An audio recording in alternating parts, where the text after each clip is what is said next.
Não deixe para amanhã o que você pode fazer hoje. Com certeza você já ouviu esse ditado popular que vai contra uma tendência que todos nós temos, a de adiar ou transferir para o futuro uma tarefa que você poderia fazer no presente. É o famoso deixa que o meu eu do futuro resolve. E tem um nome para isso, procrastinação.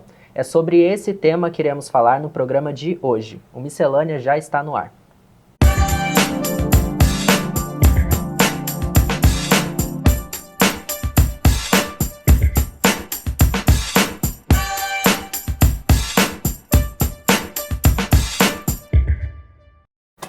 Bom, para participar dessa conversa com a gente, nós convidamos o psicólogo Fernando Ferreira. Fernando, muito obrigado pela sua participação. Eu que agradeço o convite, é muito bom estar aqui e ter esse espaço para a gente falar desse tema tão importante. Bom, para a gente começar, a gente está o tempo todo fugindo da procrastinação. A gente está cheio de culpa. É possível não procrastinar? É possível não procrastinar, é um aprendizado, né? A procrastinação tem dois fatores muito importantes que envolvem esse fenômeno, né? O primeiro fenômeno que está ligado a procrastinar é quando essa atividade ela não é algo do meu desejo genuíno, não é uma coisa que eu quero de fato fazer, né? Ela tem a ver com alguma motivação externa, como por exemplo uma demanda do meu trabalho, uma demanda em que me foi solicitado algo, mas não é algo que eu quero fazer, né? E isso é muito comum.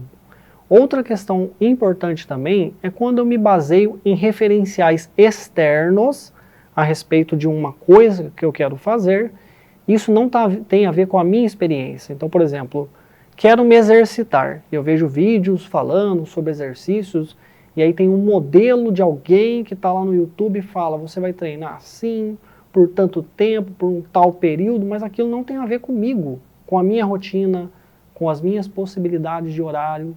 Então eu me espelho em algo que é fora, né, fora da minha realidade, muitas das vezes, e tento incorporar isso para mim. Mas isso às vezes não cabe, e aí é onde eu acabo procrastinando. E faz parte da natureza humana buscar sempre o prazer e fugir de tudo que não traga prazer. Sim, nós temos essa tendência, digamos, né? O nosso corpo, instintivamente, ele é programado para buscar repouso, satisfação, descanso, né? Então, atividades que me custem algo, né? Um esforço, por exemplo, né? Fazer um exercício é algo né? Digamos assim, a nossa essência, que é a essência de repousar. Eu me movimentar, ir lá, fazer um crossfit, é uma coisa que não é programada, né? No nosso organismo. Então, a nossa tendência é o repouso, né? As atividades que demandam esforço são contra, digamos, a nossa natureza. Existe todo um processo mental, cognitivo, que faz com que a gente adie algumas atividades. É só um processo mental ou ele é físico também? E quais são esses processos mentais? Sim, na procrastinação a gente tem o corpo inteiro envolvido, né? A gente tem o corpo, né? Os membros, o tronco e também a parte psicológica. As pessoas que estão ouvindo aqui agora, se elas fizerem uma autoanálise e pensarem quando é o momento que eu procrastino, né? O que eu estou fazendo e como eu estou presente, muito provavelmente elas vão perceber que é um corpo mais prostrado, mais colapsado, né? O corpo como um todo, né? Então eu estou mais, digamos, colapsando. Esse é o corpo da procrastinação, que é diferente de um corpo de atividade, como por exemplo o corpo que está presente aqui agora. Ele tem uma consistência, ele não está duro, né? Mas também não está mole, eu estou consistente. Então o corpo todo está envolvido, seja na ação ou no descanso, na procrastinação. E o procrastinar, ele pode se tornar um vício? Como que a gente identifica isso? Pode se tornar, sim, algo como um vício, que na verdade fica um padrão, né? Essa questão do corpo entrar em um colapso é uma coisa, digamos, comum, que pode acontecer, é um reflexo possível, né? Diante de um cansaço, diante de alguma questão que me custou emocionalmente, eu posso ficar mais colapsado, né? Mais para baixo. Só que se eu vivo numa constância, sempre com esse corpo, sempre mais colapsado, sempre mais prostrado, isso vai se formando como um padrão, né? E aí eu tenho uma tendência a procrastinar com mais frequência. Indo agora então para essa questão mais mental mesmo, cognitiva, a gente entender um pouco do corpo e qual que é o processo mental que costuma acontecer que faz com que a gente adie algumas atividades. Sim, a nossa disposição corporal, ela influencia no psicológico. Então, retomando a ideia, né, do corpo colapsado, esse corpo colapsado, ele vai trazer algumas mensagens para o nosso psicológico, né? É um corpo que ele tende a ter sentimentos de derrota, de frustração, de desânimo, né? Isso tudo vai alimentando o psicológico nesse sentido, que retroalimenta o corpo, confirmando o corpo num colapso. Então, corpo e mente estão diretamente ligados e um mandando mensagem para o outro o tempo todo. Bom, a gente ainda tem mais algumas dúvidas, mas o Miscelânea vai fazer um rápido intervalo, já que a gente volta.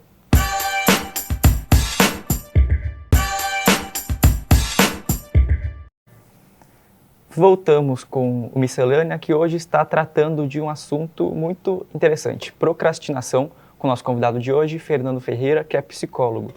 Doutor, a procrastinação, ela é sempre negativa ou ela pode ser, até certo nível, saudável?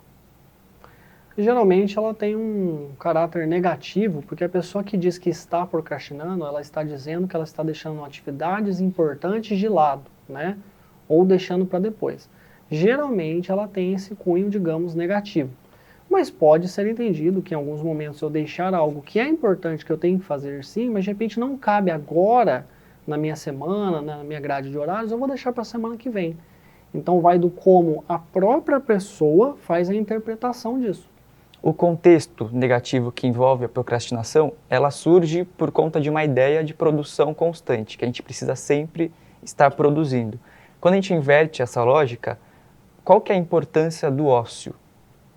Sim, nesse contexto é importante ressaltar uma questão, que na nossa sociedade existe uma crença popular de que quanto mais esforço, isso é mais resultado, né? Ou seja, uma equação, mais esforço, mais resultado. Então existe todo um discurso em volta do faça, produza, né? Não pare, enfim. Isso não é uma verdade. Não necessariamente mais esforço é igual a mais resultado.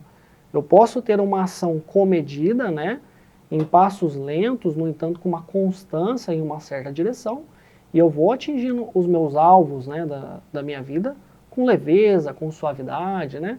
Não significa que os planos vão ficar, né, de qualquer modo abandonados, não, mas eu estou numa constância, né? E existe algum tipo de transtorno que pode ser que esteja ligado diretamente à procrastinação? Até que ponto procrastinar não pode ser necessariamente um transtorno? Sim, não como uma regra, né, mas temos dois transtornos que estão, assim, de certa forma, relacionados, tá? E a pessoa precisa, lembrando, a gente vai trazer isso apenas como uma educação, mas as pessoas que ficarem com algum sinal de alerta diante dessa conversa, é importante buscar um profissional para um diagnóstico adequado. Mas temos dois transtornos, né? O transtorno do déficit de atenção e hiperatividade está um pouco relacionado com isso, porque a pessoa que tem esse transtorno, ela tende a ser muito acelerada e muito agitada. Com isso, não é que ela procrastina, mas ela perde o foco, ela fica migrando de ações, de atividades com frequência e não tem uma constância em algo, né? O segundo transtorno é o da depressão, né?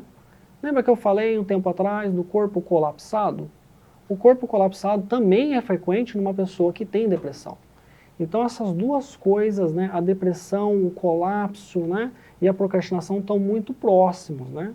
Então são dois casos que são importantes ter atenção. Para aquelas pessoas então que têm dificuldade em realizar alguma tarefa, existe alguma regra ou uma técnica que te ajude a cumprir?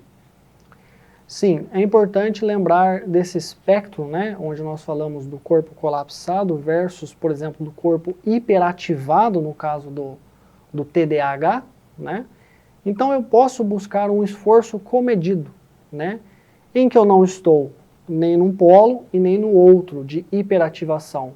Como eu posso desenvolver essa atividade com um pequeno esforço, mas que eu possa sustentá-lo num contínuo de tempo? Então é muito importante ficar atento aos sinais no corpo, né? E fazer essa balança, né? Buscar esse equilíbrio no como eu ajo nos meus projetos de vida. E qual que seria a relação entre procrastinação e organização? Até que ponto a gente pode não estar, a gente pode estar procrastinando, talvez por não se organizar direito? Sim, acredito que a organização, ela pode ser usada como uma ferramenta, uma técnica contra a procrastinação. Então, como eu vou me organizar na minha semana, o que eu vou fazer, o que cabe na minha semana, dado o malabarismo, né, da nossa vida adulta, que a gente tem demandas pessoais, demandas profissionais, demandas familiares, né? E é todo um malabarismo, como eu sempre falo. Como eu vou me organizar dentro da minha vida, dentro das minhas possibilidades, né? Para que eu atinja os meus objetivos de maneira comedida, né? Num contínuo de tempo. Então a organização, ela entra como uma ferramenta contra a procrastinação. E num lado mais psicológico, como que a gente pode se motivar para concluir certas tarefas? Primeiro, lembrando da primeira pergunta, que é a questão do desejo. A primeira coisa é eu buscar coisas para a minha vida que eu realmente desejo fazer. Marcos importantes que têm a ver com desejo genuíno. Quando eu faço isso, quando eu busco coisas que têm a ver comigo, eu tenho uma tendência maior a não procrastinar, porque aquilo faz mais sentido para mim do que, de repente, uma tarefa, uma demanda externa, né? Então, buscando coisas que têm mais a ver comigo, eu tenho uma tendência a ter mais foco, mais consistência. Essa é a primeira dica, assim, muito importante. Para finalizar, então, como que a gente diferencia e qual que é a importância de fazer a diferenciação entre procrastinação e, de fato, uma rotina que tem muito menos tempo para tantas atividades que a gente tenta incluir nela? O importante nesse contexto é a consciência do como eu estou me usando e usando os meus recursos. Então, eu tenho que ter a consciência nesse sentido do que eu estou fazendo comigo, né? Será que eu estou procrastinando, deixando coisas importantes de lado, não estou me usando como eu deveria? Ou num outro polo, né? Será que eu estou me superlotando, né, me apertando de atividades e de demandas, e isso também traz uma experiência ruim de mim? Né? Falando na questão dos polos, um polo, eu tenho uma experiência ruim de mim. Num polo em que eu estou mais colapsado, vou deixando coisas de lado, né? No outro polo em que eu estou super ativado e super apertado, eu também tenho uma experiência ruim de mim. Então é importante buscar esse equilíbrio, né? Como vou me usar, como vou me colocar na minha vida, buscar meus marcos de maneira comedida, né? E gradual. Bom, com certeza a gente levantou pontos muito interessantes. Fernando, queria agradecer pela sua presença aqui. O nosso programa já está chegando ao fim. Sim. Eu que agradeço o convite de vocês, tá, da TV Univap, e estou à disposição para novos bate-papos. Bom, o Miscelânea termina aqui. Muito obrigado você também pela companhia. Este programa ficará disponível no nosso canal do YouTube e não se esqueça de acompanhar a TV Univap nas redes sociais. Nós estamos no Facebook e também no Instagram, @TV Univap. Até a próxima.